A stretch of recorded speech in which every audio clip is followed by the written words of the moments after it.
In the beginning, a young man explains that the super masterpiece Eroge Bakuyu fantasy, commonly known as Bakufan, captivated Eroge players with its overwhelming visuals, surprisingly emotional story, and hardcore world building.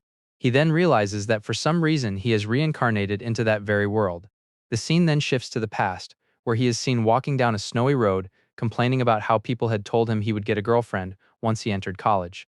Frustrated, he thinks that if only he had the chance, he could have gotten one. Deciding to give up on the idea, he plans to go home and play Eroge instead. Just then, he looks behind him and notices a truck speeding toward a girl. Without hesitation, he shouts for her to look out and pushes her out of the way, but is struck by the truck himself. As his consciousness fades, he realizes that he is dying. He laments that he is about to die a virgin and regrets never getting the chance to experience all the things he had wanted to do in life. Looking back, he feels there was nothing meaningful in it. Suddenly, he hears a mysterious voice telling him that, because he died while saving someone, he will be given another chance. The voice adds that what happens from here on depends entirely on his own effort. The next moment, he suddenly wakes up wearing unfamiliar clothes in a completely different world. Confused, he wonders if he is really alive. There is no pain or injury, and the place certainly does not look like a hospital. Looking beside him, he notices a mirror. The moment he sees his reflection, he lets out a scream. The face staring back at him is one he immediately recognizes, the villainous noble from Bakufan, Grave Undertaker. Grave is an early game antagonist with a selfish and arrogant personality who abuses his wealth and status to do whatever he pleases. In the original story, he is nothing more than a loser who ends up being killed after trying to lay a hand on one of the heroines. Still in disbelief, he wonders if this is merely a dream before death. However, everything feels far too realistic to be a dream. At that moment, detailed memories begin flowing into his mind. Memories that were never shown in the game. Realizing the truth, he accepts that he has truly become Grave.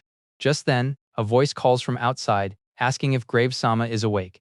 He answers that he is and tells the person to come in. A maid enters the room and politely excuses herself. The instant he sees her, he lets out a loud scream. Startled by his reaction, the maid accidentally drops the teapot she is carrying, causing it to shatter on the floor. She immediately apologizes and says she will clean it up right away. However, he stops her, apologizes for startling her, and tells her that he will pick up the broken pieces while asking her to bring something to wipe the spilled tea. Surprised, the maid insists that someone of his status should not be doing such a thing. He reassures her that it is fine because he is the one who caused the accident. He then reaches out his hand to help her. The maid accepts his hand, thanks him sincerely, and leaves the room. After she is gone, he excitedly shouts that she is unbelievably cute. There is no doubt in his mind that she is one of the main heroines of Bakufan. As his favorite heroine from the game, there is no way he could mistake her.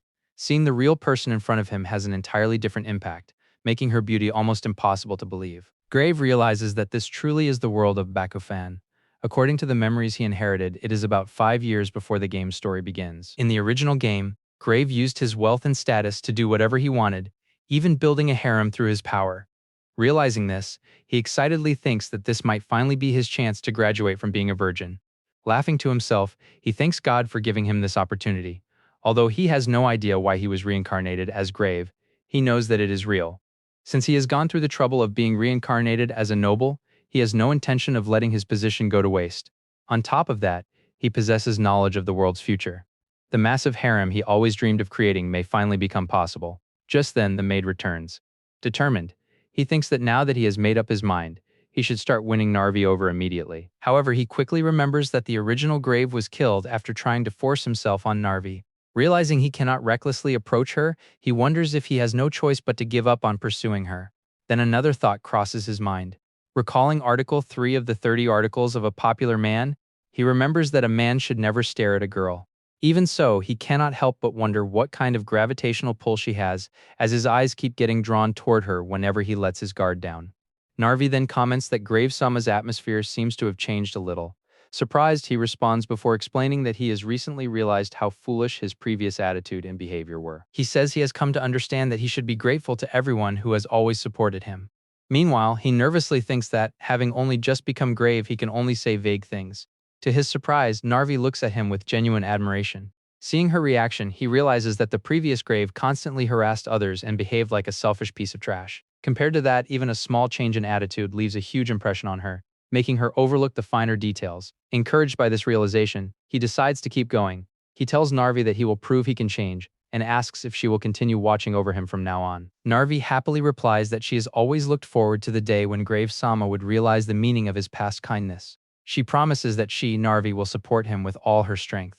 As she stands close to him, he is overwhelmed by how beautiful she is and thinks that this is dangerous. Narvi is so kind that he feels he might actually fall in love with her. Narvi then apologizes. He calmly tells her that it is fine. She says she will go prepare some fresh tea. He thanks her and tells her to do so. Before leaving, Narvi adds that she would be happy if he could once again be kind to Dorothy-sama like he used to be. The moment she mentions Dorothy, he suddenly remembers someone important. Dorothy Undertaker is Grave's stepsister and, like Narvi, one of the game's main heroines. 5 years later, she is also the one who kills Grave. Realizing this, he tells himself that this is no time to be distracted by Narvi's beauty. He needs to come up with a plan. He recalls that Narvi is Dorothy's personal maid in the game. The two are so close that they even have a Yuri route together. Meanwhile, the one who is killed after forcing himself on Narvi is Grave. On top of that, Grave spends his life causing trouble for everyone around him, which is likely another reason why he ultimately meets his end. He considers simply giving up on Narvi and living quietly to avoid being killed. However, he immediately rejects that idea. He refuses to spend another life giving up on everything he wants. He has had enough of dying with regrets. This time, he vows to obtain everything he desires at once: Narvi, a harem, and a way to survive. To accomplish that, he decides he first needs to speak with someone important, a person who exists in Grave's memories but never appeared in the game. That person is the current Lord of the Undertaker territory, Lord Undertaker, his father.